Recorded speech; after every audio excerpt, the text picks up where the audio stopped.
Hello, everyone. This is Mike. What you're looking at is the Nuggets box set. Now, it's not really my intent to talk about the whole box set. I just thought I'd show it to you. Once upon a time, when Warner Brothers did have some moolah, they put out some pretty neat box sets, very sturdy. Kind of assembly line made. Not just the not just like these compilation types, but also the group ones kind of fell into the same container type thing. Think the Buffalo Springfield one that Neil Young put out, the Velvet Underground, Peel Open and See. There's many of them I could bring up, but really the reason for my even bringing this out is I wanted to talk about this particular disc right here. Now, let's go into a little backstory. Once upon a time, in the early 70s, there was a gentleman called Lenny Kaye who went on to be Patti Smith's guitar player in the future. But at that point in time, he was working for Elektra Records, and Elektra Records, kind of the hip boy of the Warner Brothers stable that was being put together really at that point. They had bought Atlantic, they had bought Elektra. They had also had their own Warner Brother Reprise imprints that they had been using, but anyway, Jack Gilmore at Elektra had Lenny Kaye working for him. Lenny had this idea of doing an eight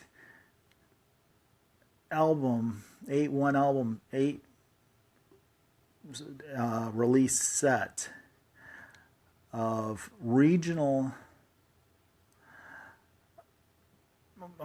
say, garage rock. Now, with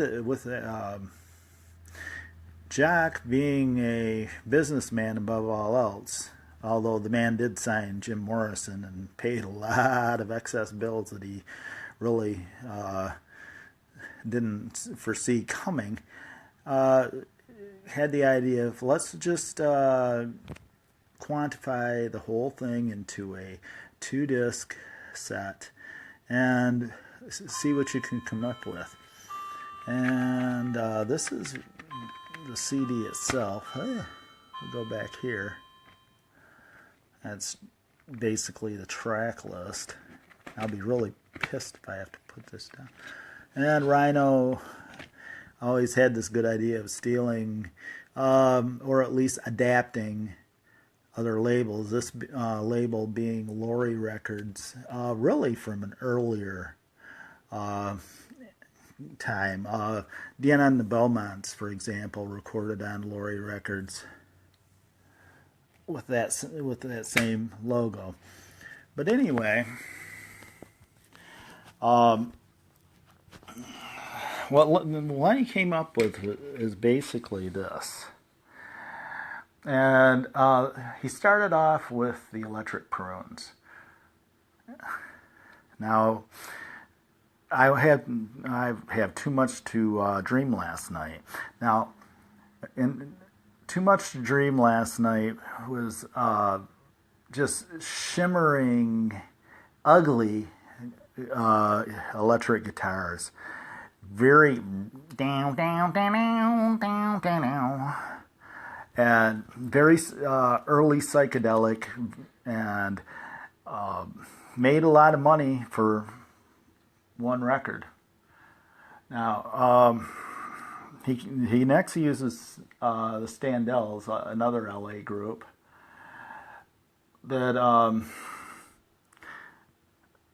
made a song that was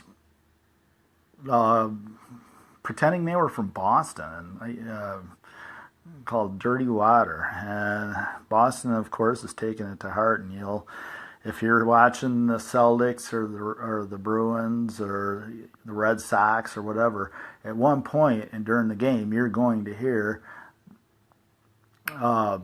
Dirty Water, because Boston, you're my home. Now, the next is Strange Loves. The Strange Loves was actually a couple of weirdly connected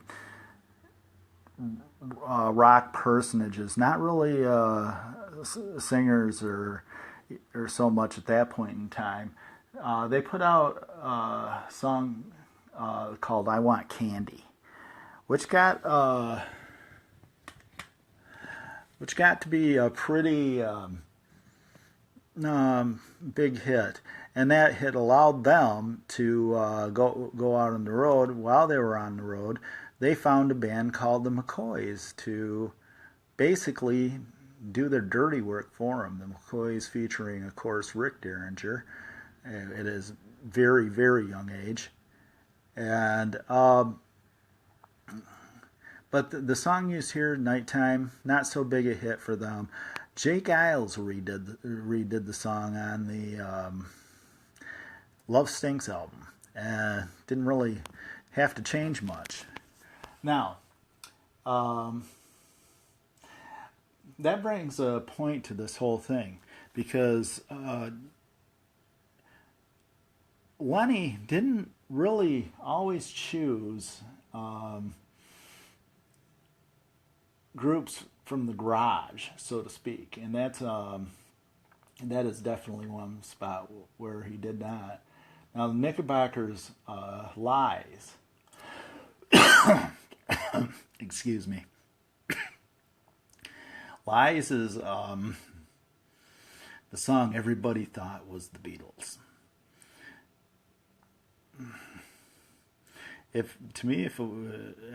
Even as a kid hearing the song, it's 9-10 years old or whatever, on a 45, it was like, if it was the Beatles, it was the Beatles taking like horse pills or something. It's definitely amped up. The next group is the Vagrants. Vagrants feature a guitar player named Leslie West, who birthday it is. So happy birthday, Wesley, or Leslie. They did a cover of Otis Redding's "Respect." This would be pre-Aretha in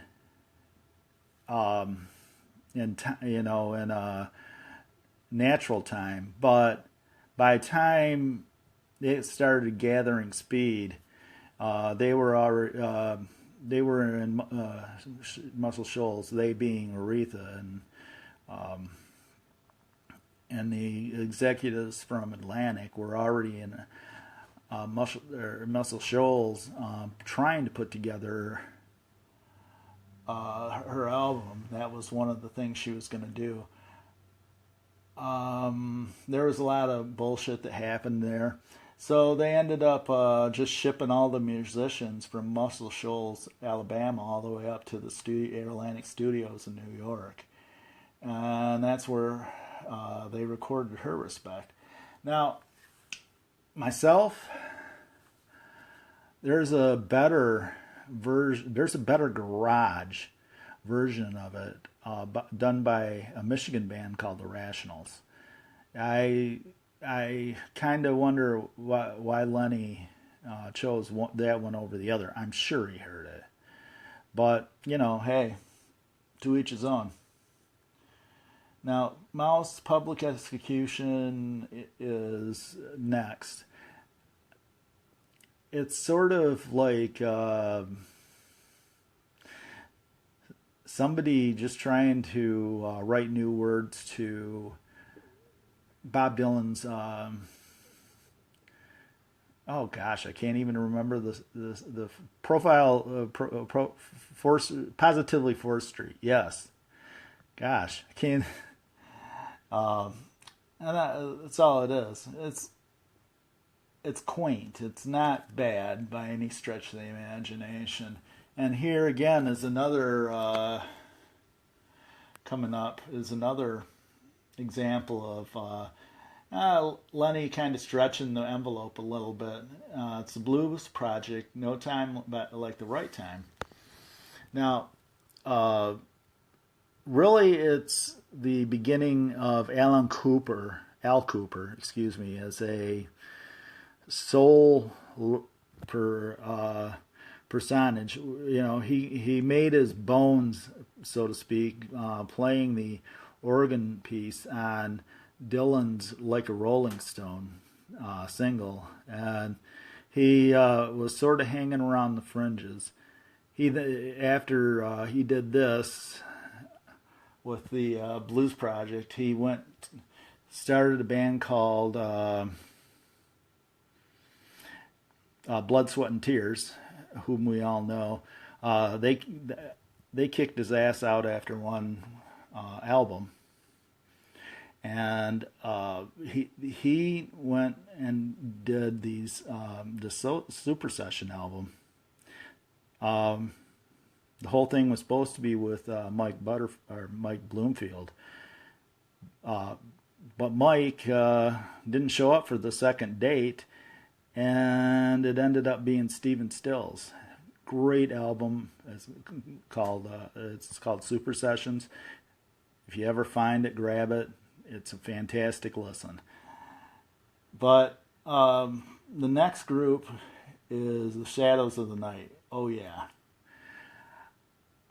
It's basically a Bo Diddley song.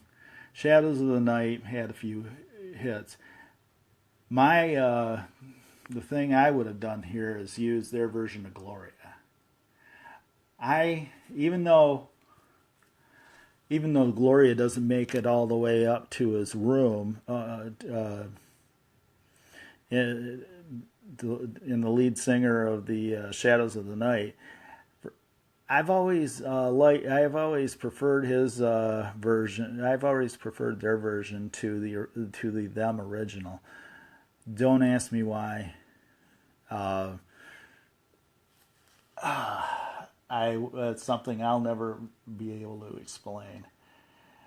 And then you're getting back into some proto garage rock again. The Seeds, Pushing Too Hard.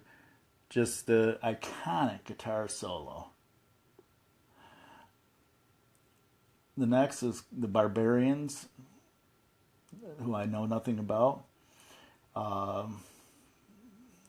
Their song is called Moldy. It's it's better we move on. The next band is called The Remains, Don't Look Back. Now The Remains have kind of a footnotes here and there in the history of rock and roll. They were the opening band for the Beatles in the Beatles' last tour. And then, not much. And their leader, Barry Tashian, ended up hanging out with Graham Parsons a lot. In fact, he sings a lead vocal on a Graham Parsons solo album, which is a cover of Jay Giles' Cry One Time. Although on the radio version, it is Graham Parsons singing the lead version.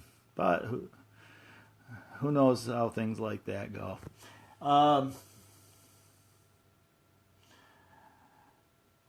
After that is the Magicians, An Invitation to Cry, which has sort of a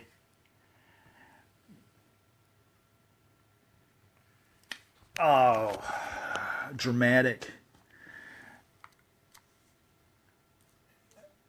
just a dramatic way of presenting itself. I know there's something else very similar to it in the rock, especially that time, world, but I can't think of it right now. Next is Castaways, Liar Liar, which is definitely a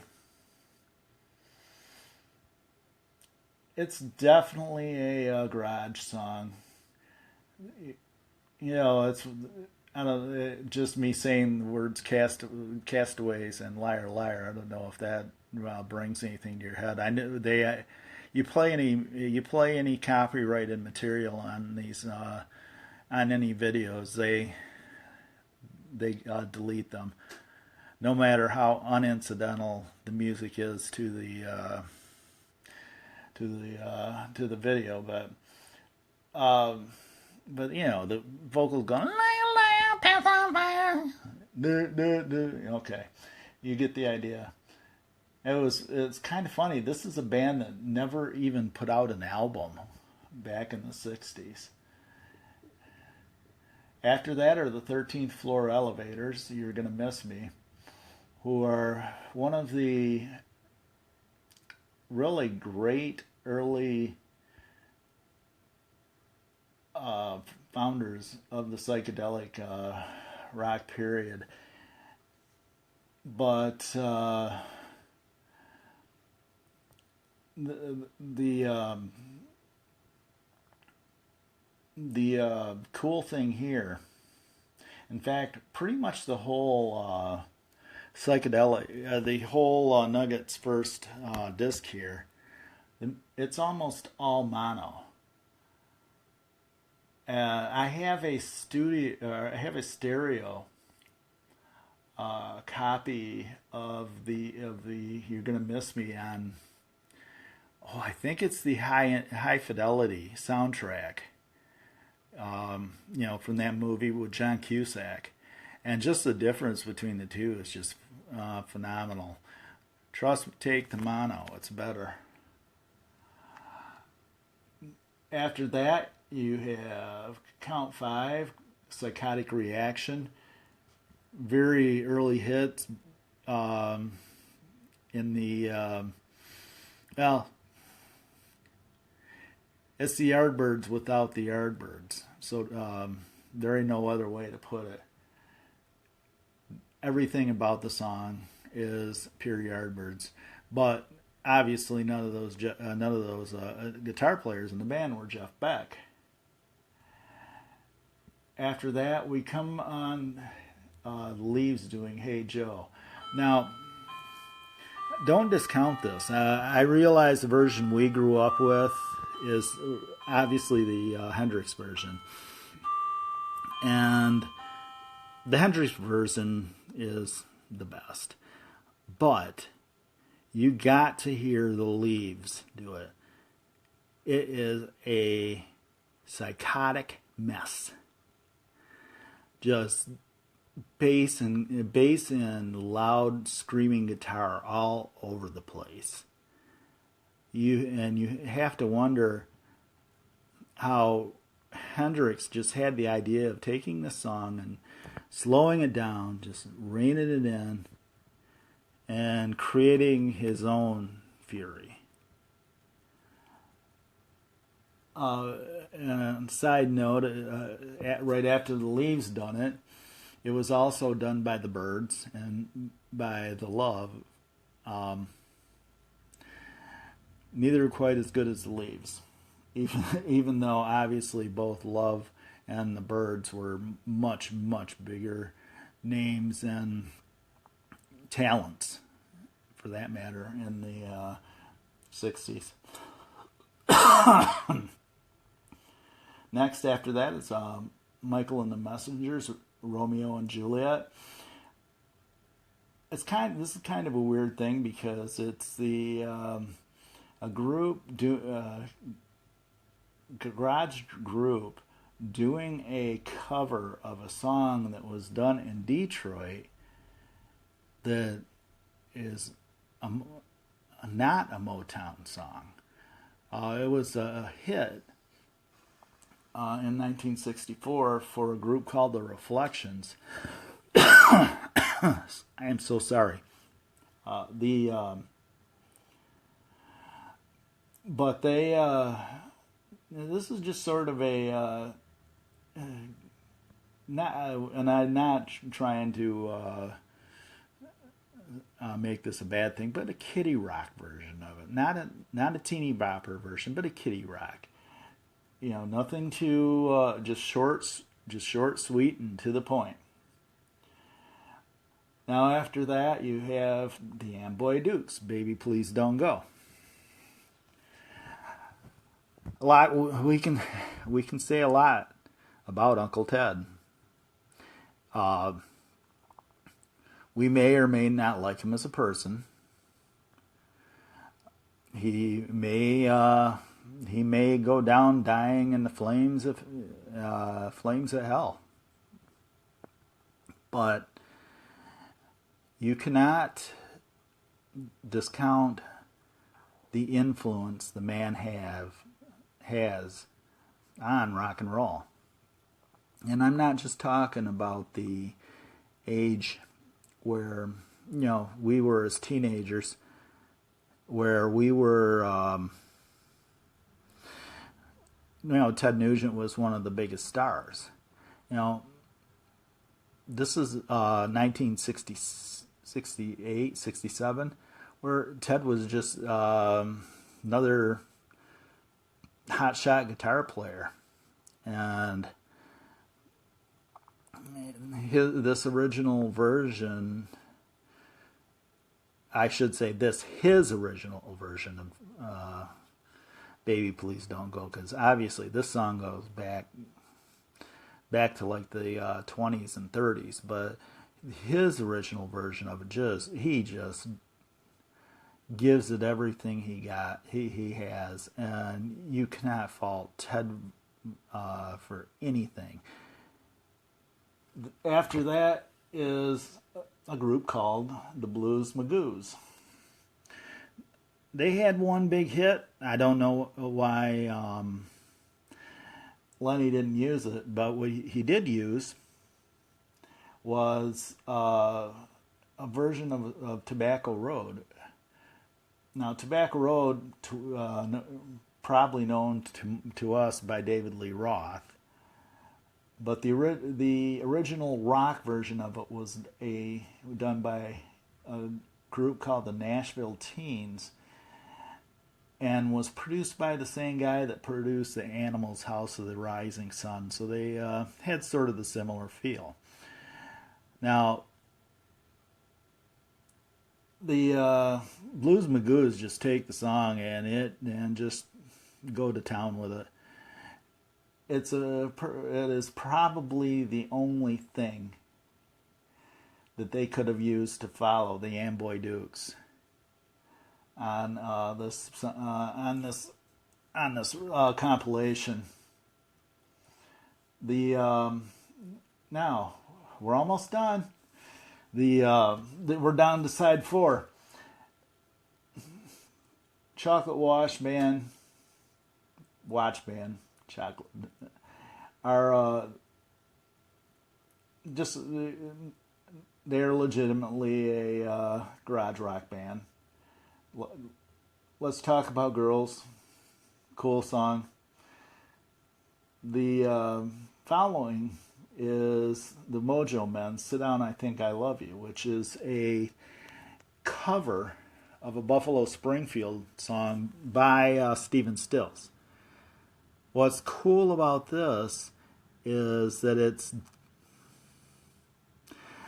produced by Sylvester Stewart, also known as Sly Stone. This I think this got to like 39 on the charts or something like that. It was high enough for Sly to decide that he wanted to do it for himself. He had also produced the Beau Brummels as well, who had the song "Laugh Laugh," which, if you think of the only thing I can think of, if you don't know the song I'm talking about, is it's in the washing machine scene from Uncle Buck. The next song after that's kind of really is interesting, because when I first got this, oh God, well, it says it's from '98, so let's say I've had it at least 15 years, give or take. When I heard this, it was like, hey, that's the guy that sang "Yummy Yummy." And by God, I'm right. Third Rail, Run, Run, Run. I was right, man.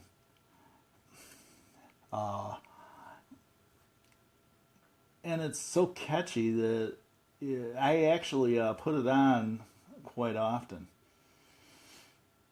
Now, with the next song, Lenny just kind of threw the whole kibbutz out the window. The group was called Sagittarius. It's basically a producer from Columbia named Gary Usher. And Gary was given, I guess, a little bit of money to fool around and see what he could do. And he put together an album with a guy called, I believe his first name was Mike, his last name was Botcher. And the song that they're using, "My World Fell Down," is just, it's like Pet Sounds Part 2. It is absolutely gorgeous. Very very calming, yet at the same time, there's a hint of worry there. But the bonus thing here is the lead singer on this song, believe it or not, is Glen Campbell. I shit you not, Glen Campbell.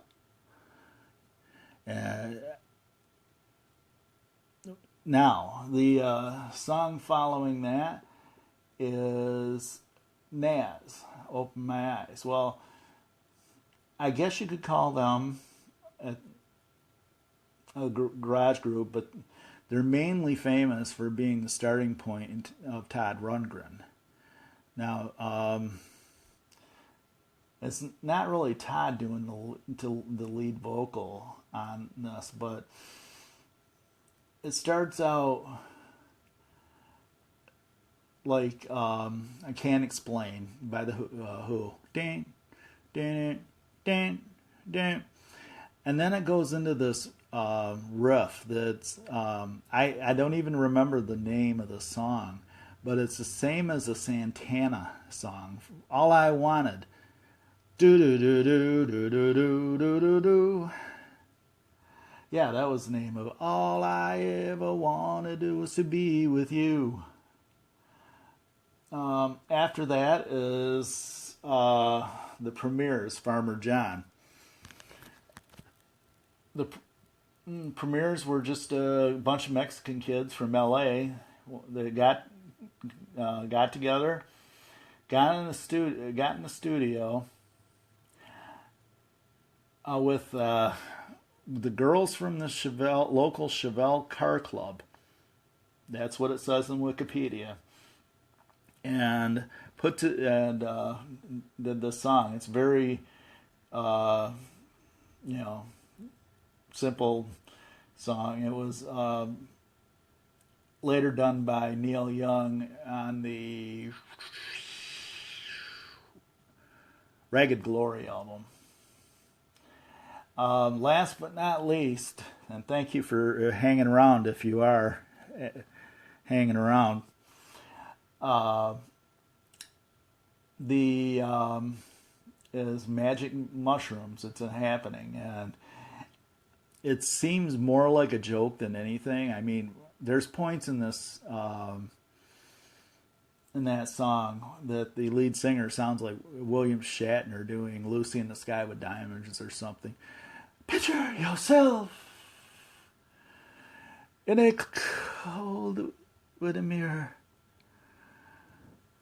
You know, you get the idea.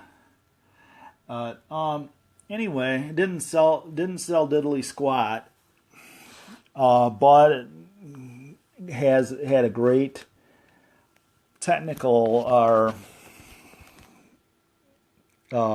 critical cred, and they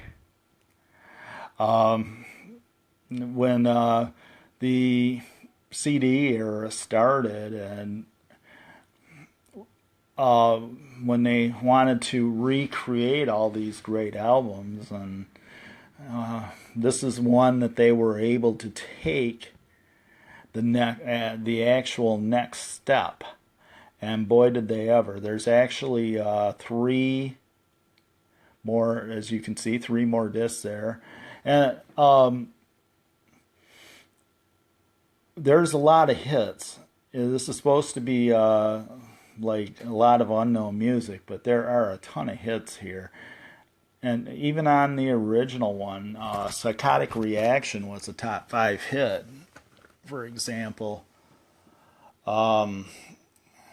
Electric Prunes was I Had Too Much to Dream last night was huge. I'm just trying to scan this real quick.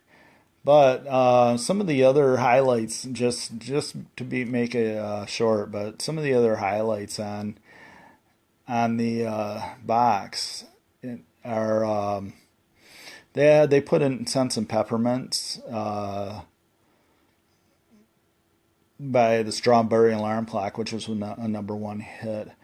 I guess Love was not to be outdone by the Leaves, and they had Love has 7 and 7 Is, which ends with a pseudo-nuclear explosion. But Wooly Bully's on here, Louie Louie, which really are. That's really getting to the core beginnings of garage rock. Now, what I'm missing, I guess, and we're all missing on this, one big name.